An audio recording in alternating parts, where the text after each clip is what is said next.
morning, friends. It's about 8:20 in the morning, and still not feeling the greatest. So I've just been putting around the house.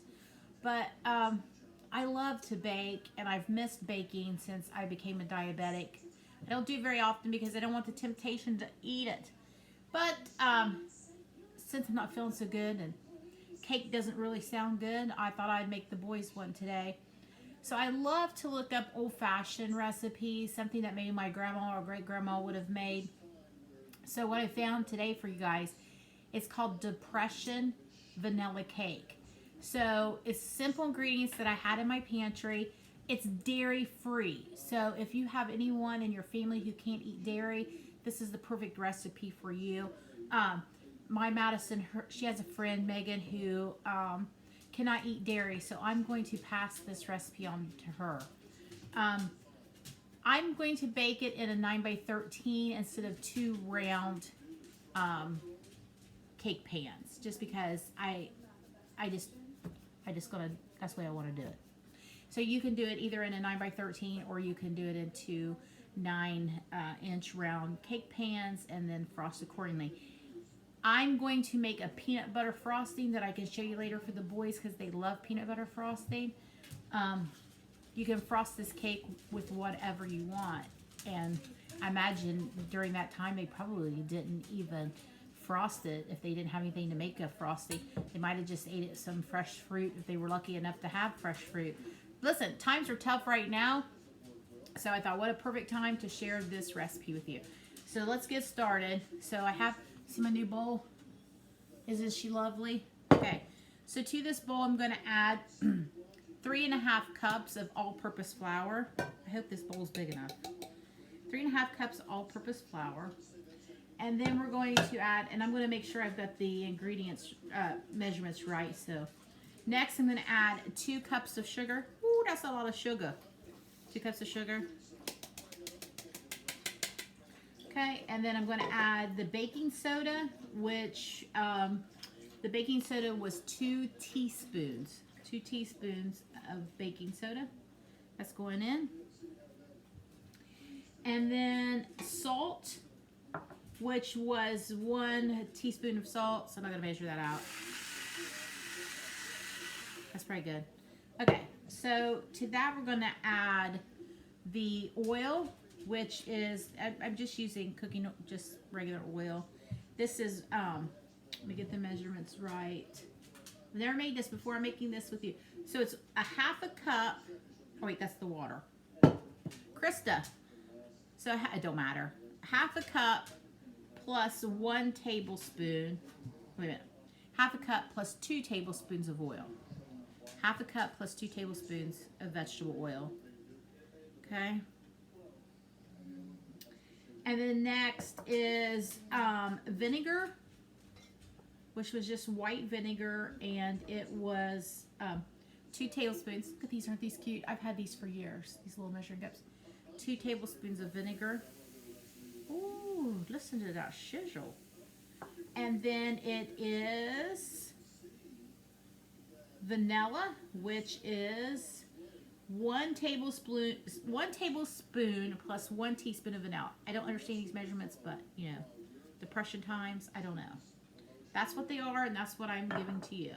And then also to that, we're going to add 2 cups of water. Okay? 2 cups of water. Now, you stir this. It says do not over mix. That even if it's lumpy, it'll still set up. This is my new Danish whisk. This is made for bread and things like this. So we're just going to stir this up. It smells really good. Let me get down into the bottom and get it all. Sorry, I'm not whisking very hard because I've been having some trouble with my arm. Not real sure what I've done to it. Something with my elbow, kind of like a tennis elbow type situation. So it said to not overbeat it, so I just want to get down in that bottom and make sure that all that flour and such is incorporated. So there we go.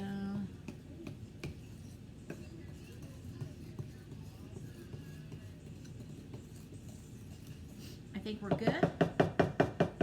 I love this Danish whisk. I've had this in my cart for a while, and then a friend reminded me. She said, "Do you have one?" And I said, "It's in my cart. I just haven't ordered it yet." I love it because of the long handle. Okay, look at it, Danish whisk. Love it. I'm gonna see if my mother-in-law has one. I might get her one for Christmas because she makes a lot of breads. Okay. Listen, this little cooking show of mine takes a lot of dirty dishes. I wish I had somebody here that would come and say, "Hey, I'm gonna clean up your dishes for you." It don't happen. I have to do it. Okay, so I have, it said to grease your 2 cake pans, which I'm doing a 1/9x13, but I went ahead and I oiled that up with some cooking spray. Okay, so bear with me because of my arm here. Ooh, I about messed up. About missed the pan. Wow, this is a lot of batter. So this is going to probably make a really nice dense cake, which the boys love. A dense cake. Like I said, I've never made this cake. I had all of these ingredients in my pantry. You cook a lot like me, you have these pantry staples on hand. I imagine that evidently because there was no dairy, that maybe dairy was hard to get a hold of, eggs and milk and such, butter. Okay, so there it is. I had the oven heated to 375.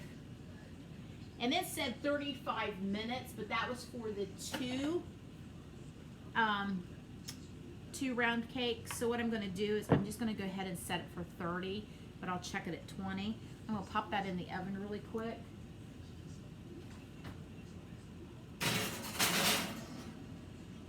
Yeah. Once that cake's done and cooled, I'll come back and show you the Depression era peanut butter icing that I found. It's different than my normal peanut butter icing, so I thought, why not try something different today? So I will come back when the cake's cooled, because it's icing that you prepare on the oven. You have to pour directly onto the cooled cake. So I'm going to also make some white chicken chili and have that for the boys. So there we go, our Depression vanilla cake. Hopefully it tastes good. It smells wonderful. So I'll be back with you guys later. Bye.